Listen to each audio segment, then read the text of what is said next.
جنتی صحابه او صحابیات. درنو اوریدونکو، ستاسو پام راړو د الحاج مولوي محمد یاسین فهیم صاحب د زړه ساتنې او د زړه پالنې و خپرونې ته. هیله لرو چې تاسې تر پایه راسره پاتې سئ.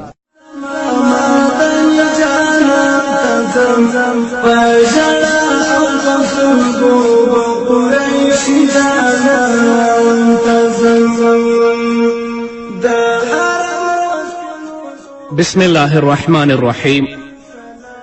الحمد لله رب العالمين حمد الشاكرين. الصلاة والسلام على سيد الأنبياء والمرسلين سيدنا ونبينا وشفيعنا ومولانا محمد وعلى آله وأصحابه الطيبين الطاهرين. قدرمن اوریدونکو، د ژوند د لارې د خپرونې مینوالو، السلام علیکم ورحمت الله وبرکاته. ستاسو روغتیا او خوشحالي د پاک رب نه غواړم، په دې هیله چې د صحت او عافیت جامې پر تن ولرئ او خوشحالي مو په برخه وي. دا دی زه محمد یاسین فهیم د ژوند د لارې د خپرونې په وړاندې کولو کې ستاسو په خدمت کې یم. زموږ د نن ورځې د خپرونې موضوع جنتی صحابه او صحابیات. قدرمنو اوریدونکو، الله رب العزت د سرګردانه بشریت د لارښوونې لپاره په هر محال کې خپل پیغمبران را استولي، تر څو هغوی له سرګرداني او بیلاري څخه د هدایت، خدای پیژندنې او سوکالي پر لار روان کړي. د الله رب العزت اراده داسې وه چې د پیغمبرانو لړۍ په خپل خوږ پیغمبر محمد رسول الله صلی الله علیه وسلم پای ته ورسوي. نو له همدې امله یې هغه تر قیامته د بشریت د لارښود په توګه نړۍ ته راواستوه. خپل وروستی کتاب یې په محمد رسول الله صلی الله علیه وسلم نازل که. له دې سره یې په خلکو کې غوره شوي ملګري هم محمد رسول الله ته ورکړل. او کله چې محمد رسول الله صلی الله علیه وسلم له الهي پریکړې سره سم په دنیا کې خپل ژوند پوره که او وفات شو، نو همدې ملګرو یې بیا ټولې نړۍ ته د الهي دعوت په رسولو پیل وکړ، او د الله رب العزت د کلام په رسولو کې دوی هر قسمه تکلیفونه، زحمتونه او همدارنګه ربړونه وزغمل، تر څو د الله دین د الله بندګانو ته ورسوي. الله رب العزت د خلکو زړونو ته وکتل او بیا یې صحابه کرام رضوان الله تعالی علیهم اجمعین راته ترې غوره کړل. هغوی داسې کسان وه چې له خپل لارښود سره محمد رسول الله سره یې له زړه نه مینه درلودله. د هغه پر خبرو یې پوره باور کوه او د هغه په خبرو یې پوره یقین درلود. هغه یې تر خپلو ځانونو او بچیانو ارزښتمن باله او د هغه ملګرتیا یې ځانونو ته یو ویاړ باله.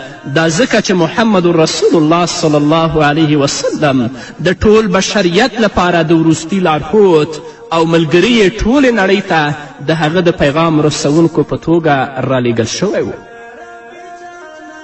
صحابه و کرامو رضی الله عنهم ته همدا ویاړ باس دی چې د خپل خوږ لارښود تر مینې وروسته یې د هغه بلنې ته دوام ورک او ټوله نړۍ یې په الهي نور سره روښانه کړه.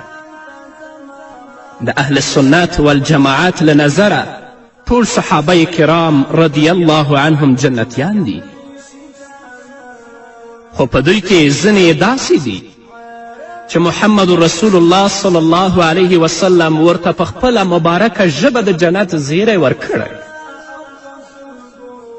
له هغې عشره مبشره دي، یعنی هغه لاس نیکبخته صحابه کرام چې محمد رسول الله ورته په یو ځل او یو ځای د جنت زیری اورولی و. له دوی پرته نور داسې کسان هم شته چې په مختلفو ځایونو او وختونو کې د محمد رسول الله صلی الله علیه وسلم له لورې د جنت په زیري نازول شوي ول. د هغه څه دي چې ډیر خلک ترې ناخبره دي او ګمان کوي چې یوازې 10 مبشرو ته د جنت زیری ورکړی شوی و، خو حقیقت داسې نه دی. دا 10 هم دي، اما نور صحابه کرام رضوان الله تعالی علیهم اجمعین هم شته چې محمد رسول الله صلی الله علیه وسلم په مختلفو ځایونو کې هغوی ته د جنت زیری ورکړی دی. نو په دې خپرونو کې موږ له هغو 10 صحابه کرامو رضی الله عنهم نه پرته د نورو هغو جنتي صحابه او صحابیاتو یادونه کوو چې په دنیا کې پرې د محمد رسول الله صلی الله علیه وسلم د خوا د جنت زیری شوی. کیدای شي چې زموږ مشران، زموږ خویندې، زموږ ځوانان وروڼه ترې څه زده کړي او د هغوی له ژوند نه پند واخلي، ځکه صحابه کرام رضی الله عنهم هغه خلک دي چې د ژوند په ټولو چارو کې د بیلګې کېدو وړتیا لري او موږ ته هم ښایي چې د هغوی په نقش قدم باندې قدم کېدو او صحابه کرام د خپل ژوند کې نمونه او بیلګه وګرځوو.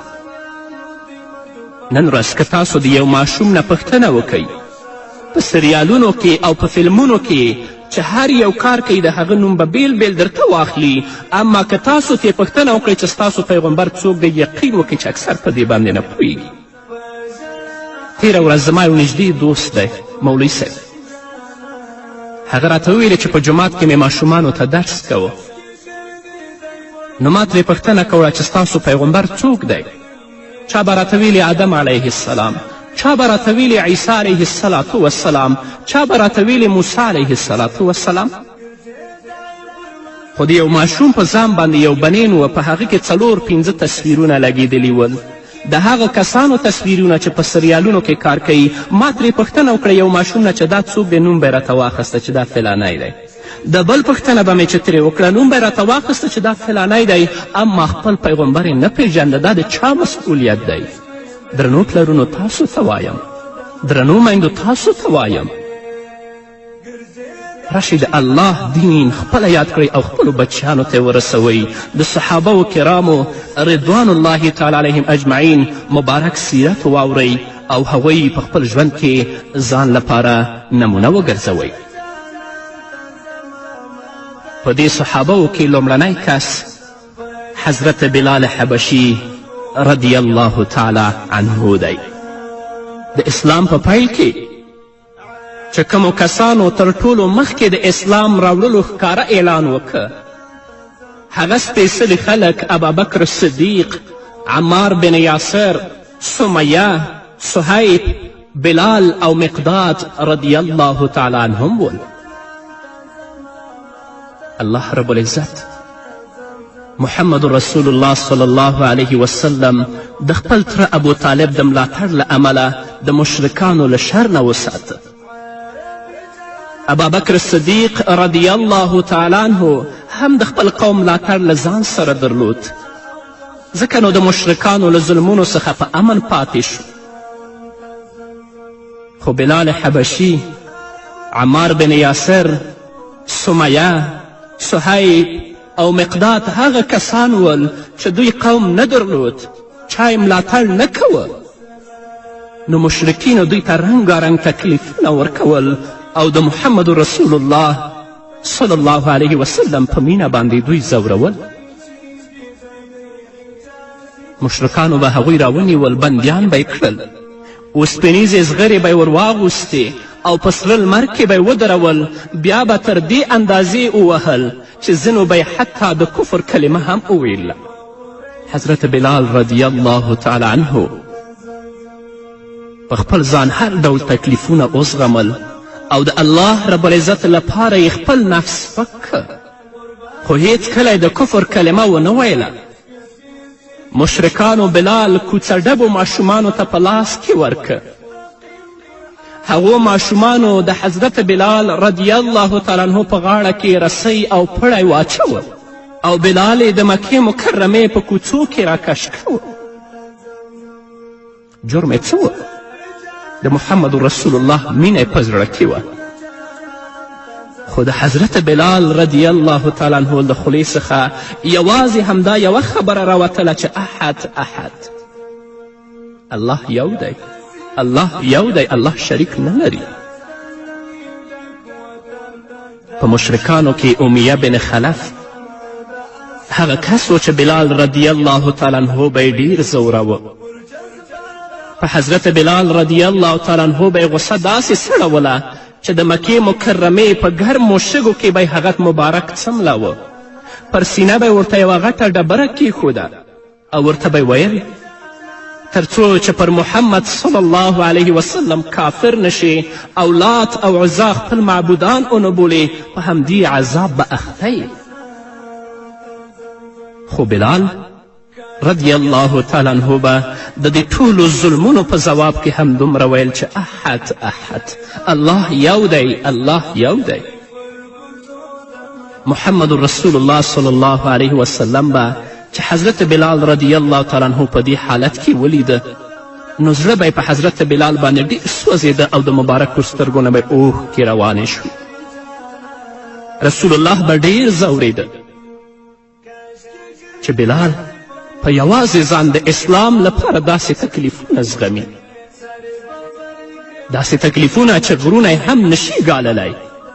هماغه و چې یوه ورځ ابابکر صدیق رضی الله تعالی عنه ته وفرمایل ای ابابکره، کله موږ سره مال وي بلال به مو پرې اخیستی او آزاد کړی به مو وی. ابوبکر رضی الله تعالی عنه د محمد رسول الله صلی الله علیه وسلم په اشاره باندې پوه شو، سمدلاسه د امیه بن خلف خواته ورغی. بلال رضی الله تعالی عنه یې ترې په پیسو واخیست او د الله رب العزت د رضا لپاره یې آزاد کړ. ابوبکر رضی الله تعالی عنه تر دې مخکې هم په مکې مکرمه کې 6 غلامان آزاد کړي ول او بلال رضی الله تعالی عنه یې اوم و. د بلال او د ابوبکر رضی الله تعالی عنهما په اړه له سیدنا جابر رضی الله تعالی عنه نه روایت دی چې عمر رضی الله تعالی عنه به فرمایل ابوبکر سیدنا اعتق سیدنا بلال، ابوبکر زموږ سردار دی او هغه څوک دی چې زموږ سردار بلال رضی الله تعالی عنه یې آزاد کړی دی. نن ورځ د مالداران متوجه شي چې دوی خپل مال په څه کې لګوي. آیا د الله رب العزت د دین لپاره مصرفوي یا په هغو لارو کې مصرفوي چې د خلکو د بربادي، د فساد او د بدبختي لامل ګرځي؟ الله رب العزت دې په موږ رحم وکړي. څه موده وروسته حضرت بلال رضی الله تعالی عنه مدینې منورې ته هجرت وکړ او د بدر په جګړه کې له محمد رسول الله صلی الله علیه وسلم سره یو ځای برخه واخیسته. کله چې حضرت بلال رضی الله تعالی عنه د کفارو په لښکر کې امیه بن خلف ولید چې د ده بادار و او په دې باندې ظلمونه کول، نو بلال رضی الله تعالی عنه وویل که نن امیه بن خلف زما نه بچ شو نو زه به بچ نشم. د زمري په څیر یې پر هغه باندې حمله وکړه. څو شیبو کې امیه بن خلف په ځمکه را وغورځوه او ویوژه او جهنم ته یې واستوه. په دې ډول الله رب العزت د حضرت بلال رضی الله تعالی عنه سینه یخه کړه او پر دې ورځ د مسلمانانو شعار همدا احد احد و، یعنی الله یو دی، الله یو دی. درنو ځوانانو تاسو ته وایم، تاسو راشئ د حضرت بلال رضی الله تعالی عنه مبارک سیرت واورئ او هغو ځوانانو او مسلمانانو ورونو ته دا تسلیت هم ورکوم که په تاسو باندې د ظالمانو او د مرتدینو لخوا کم زیاتی او ظلم شوی، الله رب العزت به هغوی ستاسو په لاسونو باندې ذلیل او رسوا کوي، لکه څنګه چې امیه بن خلف د حضرت بلال حبشي رضی الله تعالی عنه په لاس باندې ذلیل او رسوا شو او ځای جهنم وګرځید. تاسو اوس د بلال مرتبې ته ګورئ. حضرت ابو هریره رضی الله تعالی عنه فرمایي چې یو ځل رسول الله صلی الله علیه وسلم بلال ته وفرمایل یا بلال حدثني بأرجى عمل عملته في الإسلام عندك منفعة فإني سمعت ليلة خشفا عليك بين يدي في الجنة. فقال بلال ما عملت عملا في الإسلام أرجى عندي منفعة إلا أني لم أتطهر طهورا تاما في ساعة من ليل أو نهار إلا صليت بذلك الطهور ما كتب الله لي أن أصلي. محمد رسول الله بلال ته وایي ای بلاله د خپل هغه نیک عمله په اړه راته ووایه چې تا په اسلام کې کړی او ورته هیلهمن یې چې ګټه به در ورسوي ځکه بیګا چې کله زه جبرائیل علیه الصلاة وسلام سره په جنتونو کې ګرځېدلم د ستا د څپلیو آواز مې واورېده ته هم په جنت کې ګرځېدلې. بلال ورته څه وایي ما ته خپل داسې کم نیک عمل نه دی معلوم خو دومره دی چې کله هم د شپې یا د ورځې ما اودس کړی دی د څومره مانځه توان چې ما درلوده هغه مونځ ما کړی او ځینې محدثین وایي چې حضرت بلال به د ماښام مانځه نه وروسته 2 رکاته مونځ نه پرېښوده. د عزت الله په څه باندې ورکړی و ځکه چې د هغه په زړه کې د محمد رسول الله صلی الله علیه وسلم مینه پرته وه. تاسو ګورئ بلال محمد رسول الله د جنت زیری ورکوي. الله دې موږ د خپل دین او د محمد رسول الله د سنتو پابند وګرځوي. نور به م واورو قدرمنو اورېدونکو خو د یوې دمې نه وروسته.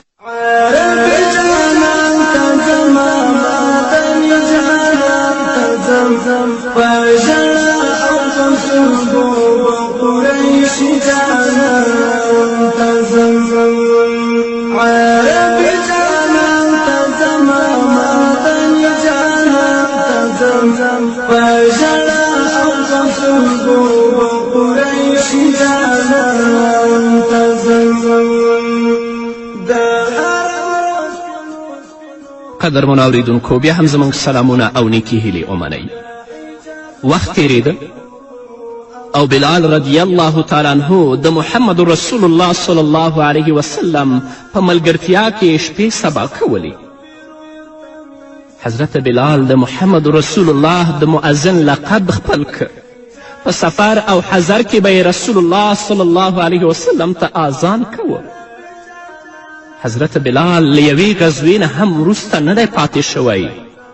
رسول الله صلی الله علیه وسلم به چې کم ډول خواړه غوښتل بلال رضی الله تعالی عنه به ورته حاضرول.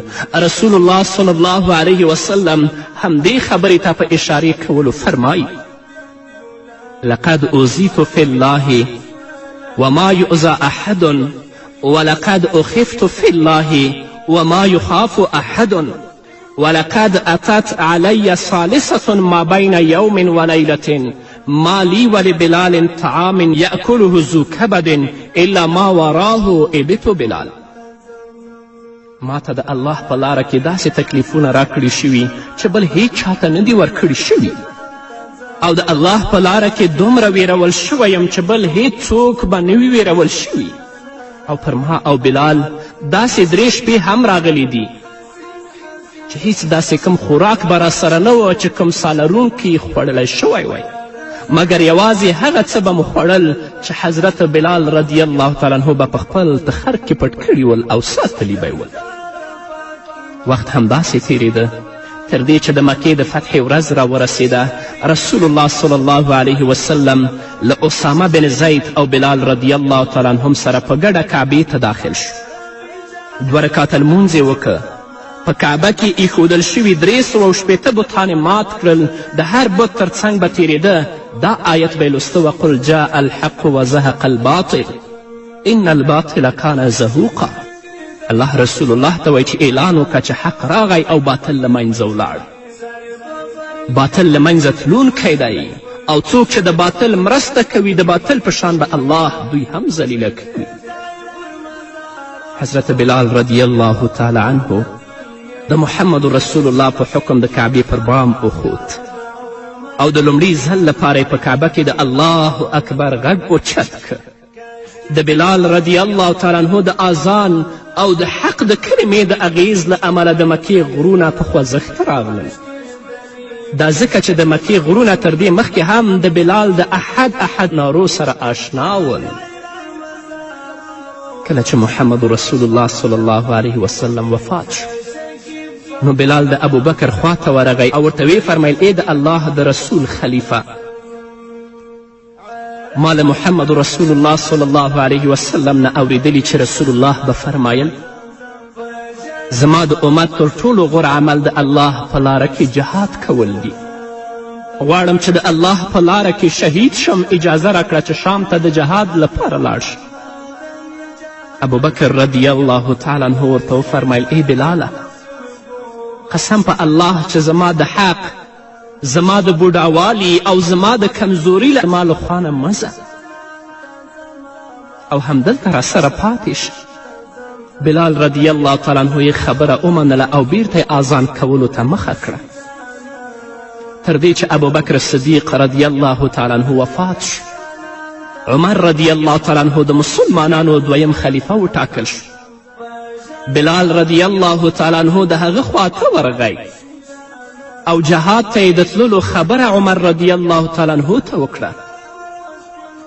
عمر رضی الله تعالی عنه هم ورته د ابوبکر صدیق رضی الله تعالی عنه په څیر خبره وکړه چې موږ سره پاتې شه مه ځه. خو بلال یې خبره ونه منله ځکه هغه د محمد رسول الله په فراق کې ژوند نشه کولی او له خپل دیني ورور ابو رویحه رضی الله تعالی عنه سره شام ته د جهاد لپاره ولاړه. دواړو له هغه ځایه دوه خویندو ته د کوژدې پیغام ور واستوه. بلال رضی الله تعالی عنه ورته ولیکل اتیناکم خاطبین وقد كنا کافرین فهدانا الله وكنا مملوکین فاعتقنا الله وان تردنا فلا حول ولا قوة الا بالله. تاسو ته مو د کوژدې پیغام در استولی، موږ مخکې کافران وو، الله راته هدایت وکړ، غلامان وو، الله رب العزت آزاد کړو. که تاسې زموږ غوښتنه رد کړئ نو د نیکي توفیق ورکوونکی او له بدي نه ساتونکی ذات یوازې الله جل جلاله دی. هغو دواړو خویندو چې کله د بلال رضی الله تعالی عنه لیک ولست د بلال خبره یې ومنله. په دې ډول د بلال او ابو رویحه رضی الله تعالی عنه واده د هغه دوه خویندو سره وشو. بلال رضی الله تعالی عنه به د بیت المقدس په جماعت کې اذان کوه. کله چې عمر رضی الله تعالی عنه هلته ورغی بلال رضی الله تعالی عنه ته د اذان کولو حکم وکړ. بلال چې کله اذان پیل که نو د رسول الله صلی الله علیه وسلم وخت ور په یاد شه، دومره یې وژړل چې اذان یې پوره کولی نشو، اذان ته پاتې شو. یوه ورځ بلال رضی الله تعالی عنه محمد رسول الله په خوب کې ولید. محمد رسول الله ورته په خوب کې وایي بلاله لکه چې زموږ خواته راتلو ته دې زړه نه کیږي، مدینې ته دې زړه نه کیږي چې راشي. بلال چې کله دا خوب ویني ډیر په چټکۍ له خوبه راویښ کیږي. په هماغه نیمه شپه د مدینې منورې په لورې سفر پیل کله چې د رسول الله صلی الله علیه وسلم قبر ته ورغی نو په ژړا شو او کله چې حسن او حسین رضی الله تعالی عنهما ولیدل نو دواړو ته یې غاړه ورکړه او ویې ژړل. حسن او حسین رضی الله تعالی عنهما او د مدینې خلکو د بلال نه غوښتنه وکړه چې د سهار اذان وکړي.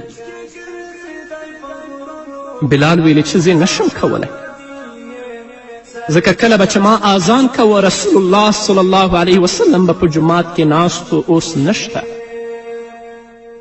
حسن او حسین او د مدینې خلک پې باعث کیږي. بلال رضی الله تعالی عنه یې خبره مني. کله چې سهار مهال د اذان ځای ته وخوت او الله اکبر الله اکبر یې ویل ټوله مدینه په خوځښت راغله. کله چې اشهد ان لا اله الا الله وویل خوځښت لا زیات شو او کله چې د اشهد ان محمد رسول الله خوږه کلمه وویله نو د مدینې منورې ټول خلک د اذان په خوا ور روان شول. د مدینې منورې خلکو د رسول الله صلی الله علیه وسلم تر وفات وروسته هیڅکله دومره ډیر نه و ژړلي لکه څومره چې د بلال رضی الله تعالی عنه د اذان پر مهال وژړل ځکه رسول الله ور یادېده. خلکو به ولې نه ژړل په داسې حال کې چې د محمد رسول الله خوږ ملګری او مؤذن له ډیرې مودې وروسته مدینې ته راغلی او اذان کوي. بلال رضی الله تعالی عنه له همدې ورځې وروسته بیرته د شام په لور روان شو او د محمد رسول الله صلی الله علیه وسلم پر دې زیر یې خوښي څرګندوله چې رسول الله ورته فرمایلي ول ای بلاله په جنت کې مې ستا د څپلیو آواز واورید. کله چې حضرت بلال رضی الله تعالی عنه شام ته لاړو څه موده وروسته حضرت بلال رضی الله تعالی عنه په شام کې وفات شو. د وفات پر مهال یې عمر له 80 کالو یو څه پورته او هملته په شام کې خاورو ته وسپاره شو. په دې توګه بلال رضی الله تعالی عنه د دنیا ژوند په ډیرې ښې طریقې سره پای ته ورسوه او له خپل غوره ملګري سره یو ځای شو تر څو په جنت کې د محمد رسول الله صلی الله علیه وسلم مخې مخې ته روان وي لکه څرنګه به چې په دنیا کې د هغه تر مخه روان و نو رسول الله صلی الله علیه وسلم په جنت کې هم تر خپله مخه د پښو آواز واورید. الله رب العزت دې د حضرت بلال رضی الله تعالی عنه نه او زموږ نه او د ټولو مسلمانانو نه راضي شي. په همدې هیله قدرمنو اوریدونکو دا به زموږ د نن ورځې خپرونه ستاسو دران حضور ته وړاندې شوه. تر بلې خپرونې پورې چې زه بیا هم ستاسو دران حضور ته راځم تاسو ټول په پاک رب سپارم. پاتې ژوندم نیکمرغه، ښاد، بریالي او کامیابه اوسئ.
Shake it for come,